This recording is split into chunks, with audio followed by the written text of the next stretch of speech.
G'day YouTube, how the heck we doing? It is Foul Play here and we're back for some more modern fun. So today we're going to be redistributing the aura, the flex slots in the main deck. This is hopefully going to help us utilize light pores to the maximum efficiency. So we'll be reintroducing one copy of Alpha Authority and one copy of Cartouche of Solidarity. To make room for these, we're going to minus out an Audacity, minus out a Grispoon. So outside of that, we've got playsets of Ethereal Armor, Hyena Umbra, Sentinel's Eyes, a Rancor, and obviously the Daybreak Coronet. Now, dress down is a problem in Modern, but fortunately we do have a workaround with Spider Umbra and Hyena Umbra. So for effects that cause destruction, such as Unholy Heat, such as Fatal Push, Drown in the Lock even, the Totem Armor remains on the aura and it's a replacement effect that will still trigger and save your creature in response to it dying. So that's kind of nice, and in addition, if you have a big creature with an Ethereal Armor, you'll keep all of the 1/1s that your auras are buffing up with. Alright, so outside of that in the sideboard, we've gone for a little bit of a mixed bag. We've got 3 Gadok Teeg, 3 Chalice of the Void, so Gadok Teeg, Tron, Chalice of the Void, Cascade decks, playing Chalice on 0 to shut those ones down. We got the play set of Leyline of Sanctity for against burn and discard. Then against things like Hammer Time, Amulet, we got Force of Vigor, and 3 Solitude. So usually I want more Force of Vigor, but Solitude and Force of Vigor have good overlap in the Hammer Time matchup, so we should be pretty good there regardless. Another card to consider, we're not running it today, but it's definitely a consideration, is Hallowed Moonlight, which could be reasonably strong. Till end of turn, if a creature wasn't would enter the battlefield and it wasn't cast, exile it instead, draw a card. Downside to this is obviously you have to hold up mana for a combat trick, and that's not like super amazing. It's also vulnerable to like discard, things like that. But potentially good in against decks like Yawgmoth, Living End, the list goes on really. Alright, so match number 1 here, we have Lost the Dara versus Bring Back Affinity. Opponent is keeping a 7-card hand. My opponent is indeed on Affinity. I think this is a reasonable keep. We do have Dryad Arbor as a backup plan.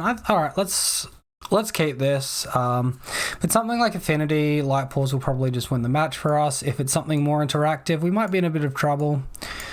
So automatically, something else, Esper Sentinel. So is this a humans deck or like a Hammer Time, or what's going on there? I'm not entirely certain. We find Dryad Arbor, which is a pretty woeful draw really. I don't know if we can resolve that one. Yeah, let's just play out the Dryad Arbor and pass. I was gonna like Windswept Teeth, end of turn, fetch and do something. Infect. Sigarda's Aid? No, Hammer Time. Alright, so it is a Hammer Time with Temple Garden tag. Curious. So our opponent can hammer instant speed and response. I don't think we win the game by blocking here. Yep, there's the Colossus Hammer, alright. Well, we might just concede the match here at this point. Yep, alright, let's concede. Conceal information.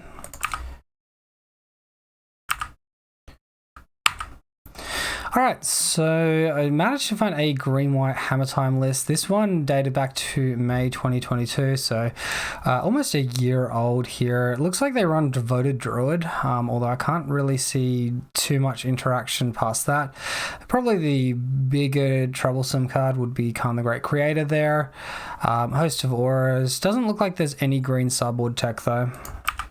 Alright guys, if you enjoyed the video, find it entertaining or informative, please consider subscribing. So we've got Solitude here and Force of Vigor, which are pretty good into Hammer Time. We're just going to take out a Grispoon, 2 Spider Umbras, 1 Rancor, and 1 Hyena Umbra. It's going to allow us a good rainbow of cards to get with the Light Pores still. Alright, no creature hand outside of Solitude, and that seems slightly too slow to me. We mulligan, we find this hand instead. This seems pretty good. We'll keep bottom a Glade Cover Scout. Hopefully we can play the Besage You as a spell.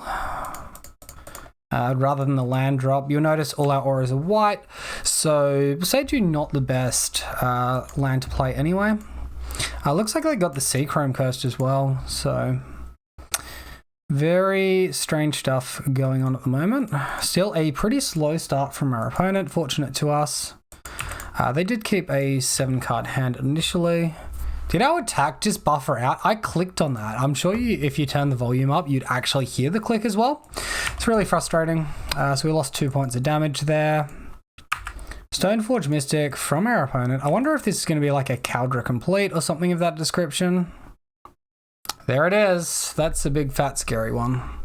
Sigarda's Aid as well. Jinkies.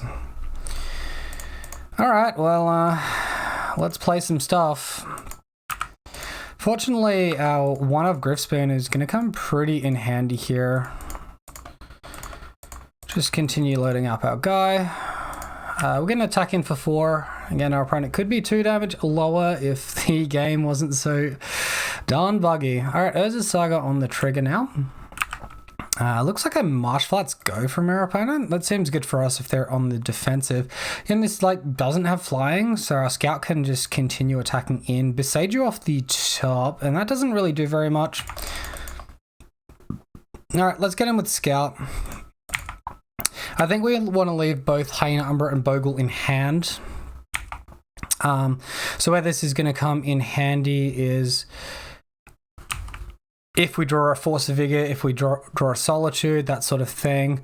I guess if we hit our opponent for an extra damage early, maybe we could have played out the Hyena Umbra. It looks like our opponent is cracking.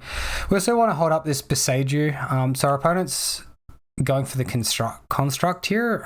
That's interesting. I thought they were going to Caldra in and then Colossus Hammer attack. It looks like they're gonna just deal that during their next turn though. They got the Sigarda's Aid, so the Caldra Complete will automatically equip. And floating the mana off the Urza's Saga as well. Looks like our opponent gets Shadow Spear, and that's pretty gosh darn frustrating for us. So trigger equipping the Construct at that point. That's interesting.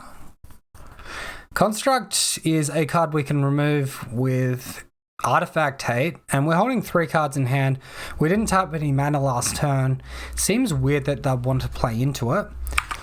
I guess if the other line is equip the Stoneforge Mystic. I think maybe when we past end of turn with 2 open mana up, rather than make this construct, our opponent probably should have just put Caldra Complete on the battlefield, equipping to Stoneforge Mystic. Then they could hammer attack. They're still pretty healthy. So I think there's a little bit of a misplay from our opponent. But of course we missed 2 damage as well, so who are we to talk? Alright, so opponent with the Colossus Hammer, targeting the Construct once again. Okay, making that one a chunky ass boy.